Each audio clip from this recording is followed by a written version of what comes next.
안녕하세요. 타다크래프트입니다. 이번 강좌에서는 작업창에서 마우스 버튼을 활용한 화면의 전환과 도형을 이동하는 방법, 그리고 도구 상자 중에서 이동 도구 활용법을 약간만 알아보겠습니다. 3차원 공간에서 모델링할 때 화면을 전환하는 기능은 매우 중요합니다.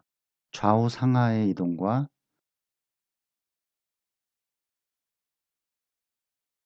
더불어 시점을 3차원적으로 돌려볼 수 있어야 하죠. 측면이나 바닥면을 확인해야 하고요. 또 화면을 축소 확대하는 기능도 필요합니다. 지금은 초기 화면으로 돌아온 상태죠. 이해를 좀 더 높이기 위해 몇 가지 도형을 만들어 놓고 계속 하겠습니다. 도형 상자의 자세한 활용법은 다음 시간에 배우시게 될 거예요. 우선 멀티큐브 도형으로 직육면체를 하나 만들고요. 원기둥 도형으로 색상을 바꿔서 약간 길쭉한 형태의 원기둥을 만듭니다.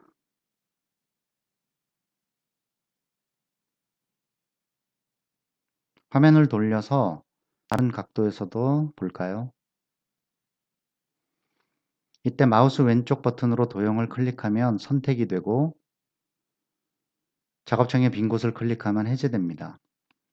그리고 왼쪽 버튼을 누른 채로 드래그하면 도형을 이동시킬 수 있죠. 이번에 두 도형 사이에 단일 큐브 도형으로 그룹되지 않은 도형을 하나 추가해 볼게요. 아까 그룹 도형은 전체가 선택되고 움직였지만 단일 큐브로 생성한 도형은 최소 단위인 큐브를 하나씩 선택하고 이동할 수 있습니다. 확인하기 위해 이전에 만든 그룹 도형을 하나씩 클릭해 봅니다.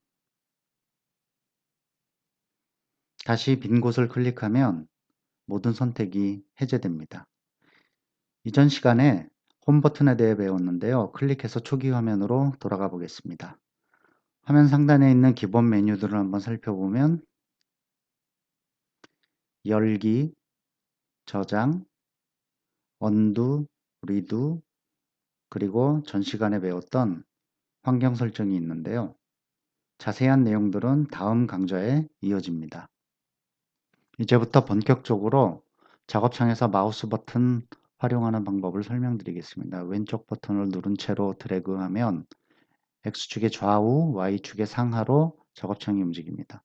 여기서 도형을 클릭 드래그하면 해당 도형이 이동하겠죠. 작업창의 빈 곳을 드래그하면 다시 화면이 이동합니다.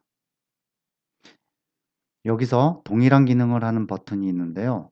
마우스 가운데에 있는 휠 버튼입니다. 차이점은 작업창 빈 곳이나 도형 위에서나 마우스 커서가 있어도 휠 버튼을 누른 채로 드래그하면 똑같이 화면이 이동합니다. 모델링을 하면서 도형들이 복잡하게 많아지거나 화면이 확대된 상태에서 빈 공간이 안 보일 때 왼쪽 버튼 대신 활용할 수 있습니다. 다음 기능은요. 마우스 오른쪽 버튼을 누른 채로 드래그하면 화면에 3차원적인 시점을 이동할 수 있습니다. 좌우로 360도 회전하거나 윗면, 바닥면을 보는 것도 가능하지요. 이번엔 가운데 휠 버튼을 스크롤을 해볼까요? 바퀴처럼 앞뒤로 굴려보면 화면이 확대 축소되는 걸 확인할 수 있습니다. 지금처럼 윗면이 보이는 상태에서도 축소 확대를 해볼까요?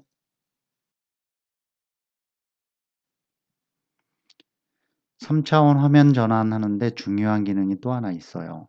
마우스 커서를 원하는 위치로 가져가서 왼쪽 버튼을 더블 클릭하면 그 위치가 회전 중심축이 됩니다. 이 기능은 모델링하는 도형들이 많아졌을 때 요긴하게 쓰이는데요.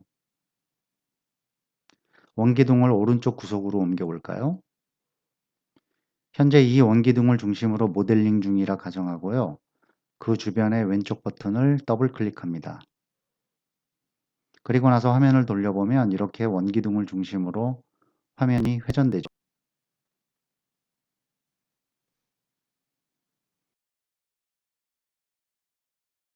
다시 작업창 중심을 더블 클릭하면 회 중심이 바뀝니다.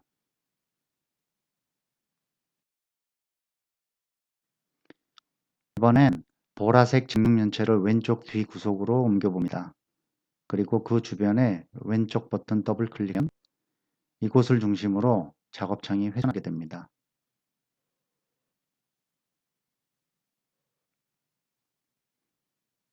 이때 홈 버튼을 클릭하면 어떻게 될까요? 초기 화면으로 되돌아오면서 회전의 중심도 작업창 가운데로 바뀌게 됩니다.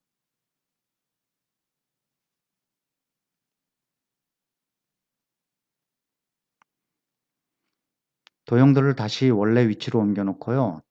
도형의 이동 방법에서 아주 중요한 기능을 설명드릴 겁니다.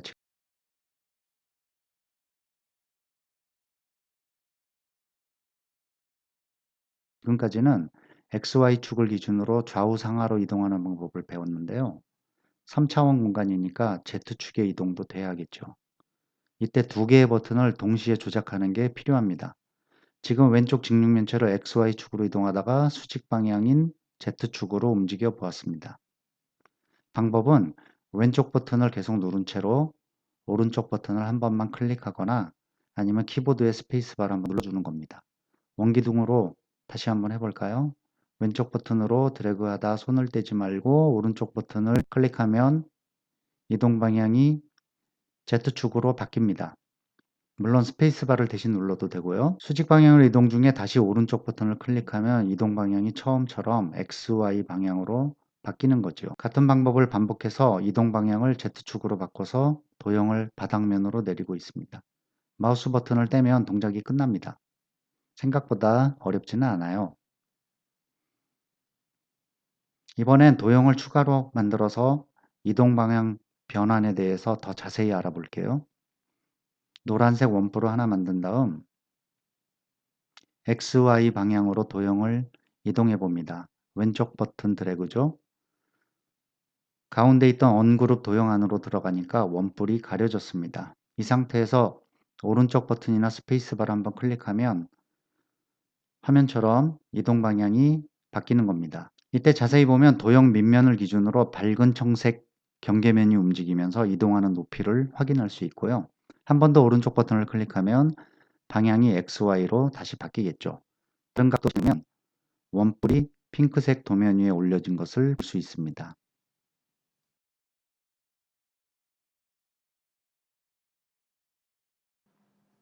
타다크래프트 기본 도형들의 자세한 활용법에 대해서는 이어지는 시간에 배우시게 될 건데요. 지금은 그 종류와 명칭들만 잠깐 설명드리고 넘어갈게요. 자, 지금 도형 상자로 왔습니다. 왼쪽 위부터 순서대로 단일 큐브, 멀티 큐브, 구도형, 원기둥 도형, 사각뿔 도형, 원뿔 도형, 링 도형, 선 도형, 연필 도형, 마지막으로 문자 도형 순입니다. 단일 큐브 도형은 최소 단위인 큐브의 숫자를 계속 늘리면서 모델링을 하는 가장 기본적인 도형입니다.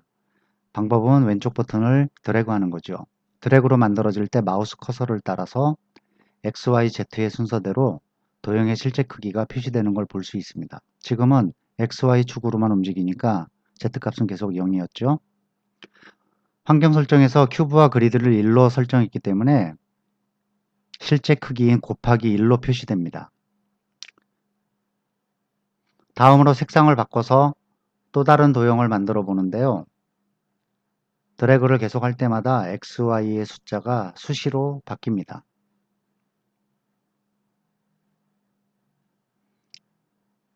이때 왼쪽 버튼을 계속 누른 상태에서 오른쪽 버튼이나 스페이스바를 한번 눌러주면 Z축 방향으로 도형이 생성이 되겠죠. 과정 중에 한 번 더 오른쪽 버튼이나 스페이스바를 누르면 큐브가 늘어나는 방향이 다시 XY로 바뀌는 겁니다. 도형 이동이나 생성에서 축의 방향을 바꾸는 스킬이 아주 중요하기 때문에 반복해서 설명을 드렸어요. 시점 보기 버튼에서 홈 버튼을 클릭해서 초기 화면으로 돌아왔습니다. 지금 작업창이 약간 복잡해졌으니까 새 창을 열고 좀 더 복잡한 도형을 만들어 보겠습니다. 이전과 같은 방법으로 단일 큐브 도형으로 입체적인 직육면체를 만들어 볼게요.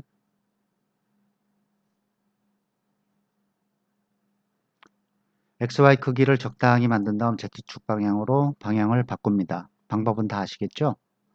색상을 바꾸고 방금 생성된 도형의 윗면에 계속 직육면체를 쌓을 겁니다.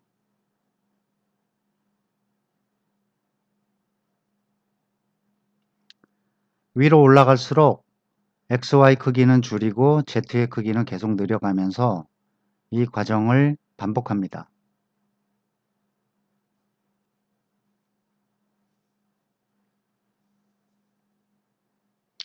도형이 높아지니까 화면을 조금만 위로 이동하겠습니다. 이번에는 주황색 블럭을 쌓아 볼까요?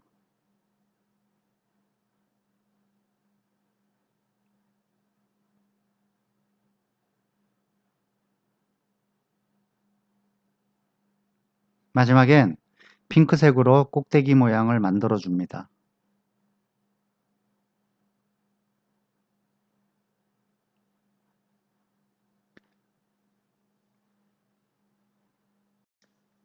자, 이렇게 단순한 탑 모양의 조형물을 만들어 보았습니다. 앞에 언급했던 것처럼 단일 큐브로 생성한 도형은 큐브들이 각각 흩어져 있는 언그룹 상태인데요. 여기서 잠시 도구 상자의 그룹 도구를 이용해서 한 덩어리로 그룹해 보겠습니다. 물론 도구 상자의 상세한 기능들은 이후 강좌에서 배우시게 됩니다. 지금은 임시로 그룹을 해서 전체가 한 도형으로 바뀌었습니다. 이렇게 그룹된 도형을 XY축 방향으로 이동하다가 Z축 방향으로 바꿔 수직으로 이동하다가 다시 바닥면 원위치로 내렸고요. 이때 Z의 좌표값은 0, 제로가 됩니다. 도형을 이동하는 다른 방법으로 도구 상자의 이동 도구, 다른 말로는 이동 툴을 활용할 수 있습니다. 상단 가장 왼쪽에 있는 십자가 모양의 버튼이 이동 툴인데요. 어떤 도형이든 생성하면 처음에 항상 이동 툴이 활성화되어 있습니다. 툴을 활용하기 위해서는 항상 먼저 도형을 선택해야 하고요. 물론 작업창 빈 곳을 클릭하면 모든 도형은 선택해서 해제됩니다.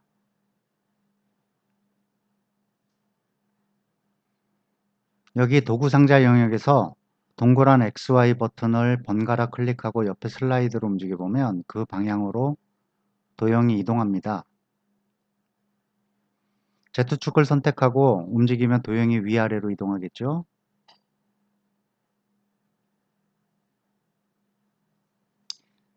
반대로 작업창에서 도형을 드래그해서 움직이면 도구 상자의 좌표값이 똑같이 변화합니다. 지금은 좌표값이 제로가 되는 지점을 찾는 건데요. 도형에서 그 기준이 되는 지점은 잠시 확대하고요. 초기 화면을 기준으로 도형의 가장 왼쪽과 앞쪽이 됩니다. 네, 지금이 그 해당 위치입니다.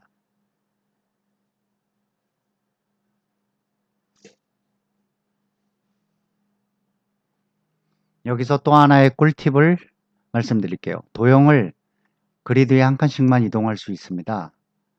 미세 조정을 하는 거죠. 바로 키보드의 화살표 방향키입니다. Z축은 좌우 방향키, Y축은 상하 방향키로 한 칸씩 이동할 수 있습니다.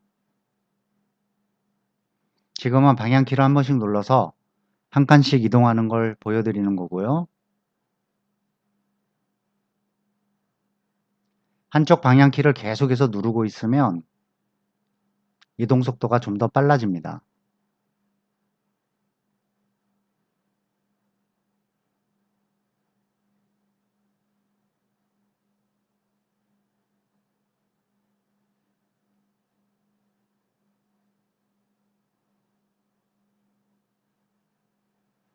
화면 각도를 돌리고 확대해서 도형을 선택하고 한 칸씩 정확하게 이동하는 모습을 다시 볼까요?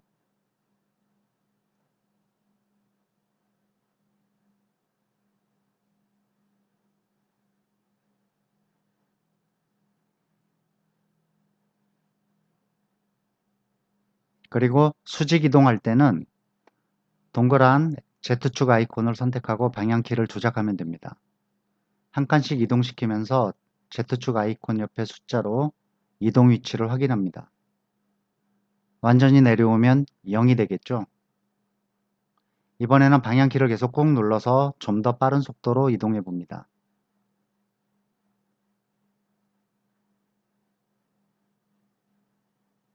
홈 버튼을 클릭해서 초기 화면으로 돌아왔고요.